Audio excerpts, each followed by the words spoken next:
Dios los bendiga, hermanos. Bienvenidos a Leamos la Biblia en un año.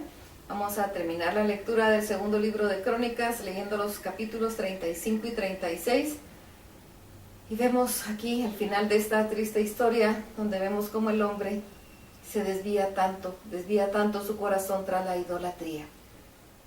Y es algo que a Dios no le agrada, y que tenemos consecuencias por eso. Aprendamos de todo esto. Dice así, segundo Crónicas, capítulo 35.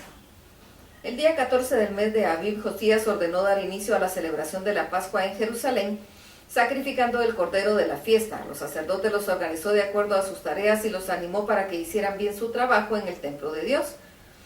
A los ayudantes de los sacerdotes que se dedicaban a la enseñanza de la ley de Dios les ordenó lo siguiente: ya no es necesario que transporten de un lugar a otro el cofre del pacto de Dios.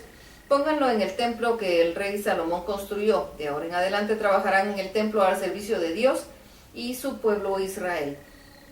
Sigan las instrucciones que el rey David y su hijo Salomón nos dieron y organícense de acuerdo a sus familias y a sus turnos de trabajo. Así un grupo de ayudantes de cada familia tendrá la oportunidad de servir en el templo. Cada grupo representará a las demás familias israelitas.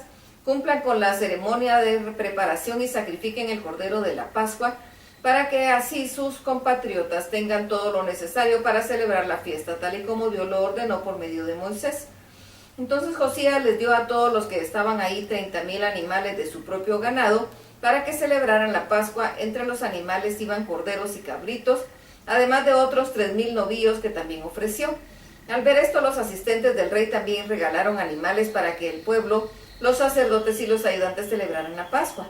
Además, Hilquías, Zacarías y Jehiel, que eran los asistentes del rey y estaban a cargo del templo de Dios, le dieron a los sacerdotes 2,600 corderos y 300 novillos, con Ahías y sus hermanos Semaías y Natanael, así como a Asabías, Jehiel y Josabad, jefes de los ayudantes de los sacerdotes, dieron 5,000 corderos y 500 novillos.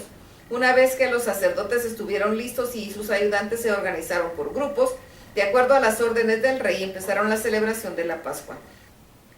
Los sacerdotes sacrificaron los animales de la Pascua y rociaron el altar con la sangre. Los ayudantes les quitaron la piel a los animales y les sacaron la grasa para darle a cada familia la parte que le correspondía quemar ante Dios. Luego asaron los animales para la fiesta y el resto de las ofrendas de Dios las cocinaron en ollas, calderos y sartenes. Todo esto lo repartieron entre la gente del pueblo y así cumplieron con lo que había ordenado Moisés. Los ayudantes de los sacerdotes no solo tuvieron que cocinar su propia parte, sino también lo que les tocó a todos aquellos que estuvieron muy ocupados como para hacerlo por sí mismos. Los sacerdotes, por ejemplo, estuvieron ocupados hasta el anochecer, presentando la grasa y las ofrendas que fueron quemadas. Los cantores estuvieron ocupados siguiendo las indicaciones que habían dejado David, Asaf, Emán y Jedutum, el profeta del rey, y los encargados de vigilar las entradas del templo tampoco pudieron dejar su puesto. Así fue como organizaron todo lo que se necesitó para celebrar la Pascua y para quemar sobre el altar las ofrendas presentadas a Dios. Todo se hizo según las instrucciones del rey Josías. Durante 7 días los israelitas celebraron la fiesta de la Pascua y de los panes sin levadura. Cuando Josías cumplió 18 años de gobernar, tanto él como los sacerdotes y el pueblo celebraron la Pascua en Jerusalén. Nunca antes se había festejado la Pascua de esa manera, ni en la época en que gobernó el profeta Samuel, ni en la época de los reyes que gobernaron Israel antes de Josías. Mucho tiempo después de que Josías reparara el templo, Necao, rey de Egipto, salió en plan de guerra contra Carquemis junto con el río Éufrates. Josías pensó que Necao quería atacarlo, pero Necao envió mensajeros a decirle: no tengo nada contra ti, rey de Judá. No he salido a pelear contra ti, sino que contra una nación enemiga. Además, Dios me ha ordenado hacer esto con prontitud. No te opongas a los planes de Dios, porque Él podría destruirte. Pero Josías no se dio cuenta de que Dios le estaba hablando por medio de Necao, así que se puso su armadura y se fue a pelear contra Necao en el valle de Megiddo. En medio de la batalla, una flecha alcanzó al rey Josías y sus ayudantes lo sacaron del campo, pues estaba herido de muerte. Lo sacaron del carro de combate en el que estaba, lo pasaron a otro de los carros y lo llevaron a Jerusalén. Sin embargo, poco después murió. Lo enterraron en la tumba junto a sus antepasados, y todos en Judá y Jerusalén lamentaron en gran manera la muerte de Josías. Jeremías compuso un canto que expresaba la gran tristeza por la muerte de Josías. Lo mismo hicieron los cantores y cantoras, y hasta el momento en que esto se escribió, era costumbre en Israel recordar a Josías con estas canciones tan tristes. La letra de estas canciones está escrita en el libro de las Lamentaciones. La historia de Josías está escrita en el libro de la historia de los reyes de Israel y de Judá. En ese libro se puede leer acerca de todo lo que hizo Josías y cómo obedeció a la ley de Dios. Segundo Crónicas capítulo 36. El pueblo eligió a Joacás para que reinara en lugar de Josías, su padre. Joacás tenía 23 años cuando comenzó a gobernar. La capital de su reino fue Jerusalén, pero su reino solo duró 3 meses. Pues el rey de Egipto no le permitió gobernar y se lo llevó prisionero. Este rey obligó a todo el país a pagar un impuesto de 33 kilos de oro y 3.300 kilos de plata. Luego nombró a Eliakim como rey de Judá en Jerusalén, que era la capital de Eliakim. Era hermano de Joacás, pero el rey de Egipto le cambió nombre y le llamó Joacín. Joacín tenía 25 años cuando comenzó a reinar sobre Judá. La capital del reino fue Jerusalén y su reino duró 11 años. Joacín no obedeció a Dios. Nabucodonosor, rey de Babilonia, peleó contra él, lo encadenó y se lo llevó prisionero a Babilonia. También se llevó con él a una gran parte de los utensilios del templo de Dios y los puso en el templo de su Dios en Babilonia. La historia de Joacín narra su terrible comportamiento y está escrita en el libro de la historia de los reyes de Israel y de Judá. Joaquín, su hijo, reinó en su lugar. Joaquín tenía 8 años cuando comenzó a gobernar en Judá. La capital de su reino fue Jerusalén y su reinado solo duró 3 meses y 10 días. Joaquín no obedeció a Dios.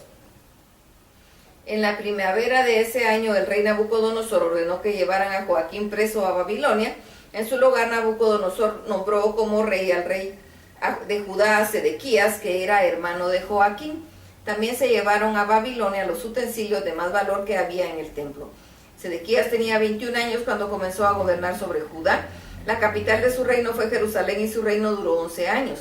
Sedequías no obedeció a Dios ni le hizo caso al profeta Jeremías cuando éste le dio mensajes de parte de Dios. Fue muy orgulloso y terco. Nunca quiso arrepentirse ni obedecer al Dios de Israel. Sedequías fue tan rebelde que tampoco obedeció al rey Nabucodonosor ni cumplió con el juramento que le había hecho. De la misma manera se comportaron los principales sacerdotes y el pueblo. Traicionaron a Dios en gran manera, pues siguieron las odiosas costumbres de los países que adoraban dioses falsos. También se comportaron de manera terrible en el templo de Dios, el cual había sido dedicado a su adoración.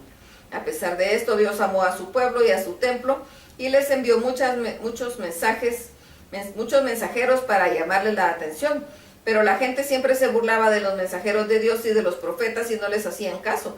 Y así siguieron hasta que Dios ya no los aguantó más y muy enojado decidió castigarlos. Dios hizo que Nabucodonosor atacara Jerusalén y la derrotara. El rey Nabucodonosor mató a los jóvenes en el templo y luego mató a muchos de los habitantes de Jerusalén sin importar si eran hombres o mujeres, niños o ancianos. Nabucodonosor se llevó a Babilonia todos los utensilios y tesoros del templo de Dios. También se apoderó de los tesoros del rey y de sus asistentes. Luego derribó la muralla de Jerusalén, les prendió fuego al templo de Dios y a los palacios y destruyó todos los objetos de valor.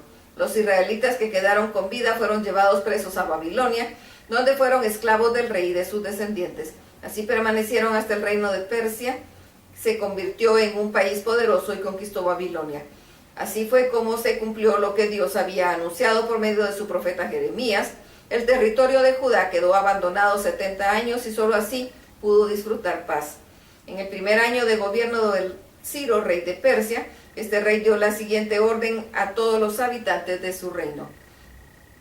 El Dios de los cielos, que es dueño de todo, me hizo rey de todas las naciones y me encargó que le construya un templo en la ciudad de Jerusalén, que está en la región de Judá. Por tanto, todos los que sean de Judá y quieran reconstruir el templo, tienen mi permiso para ir a Jerusalén y que Dios los ayude. Ciro, rey de Persia.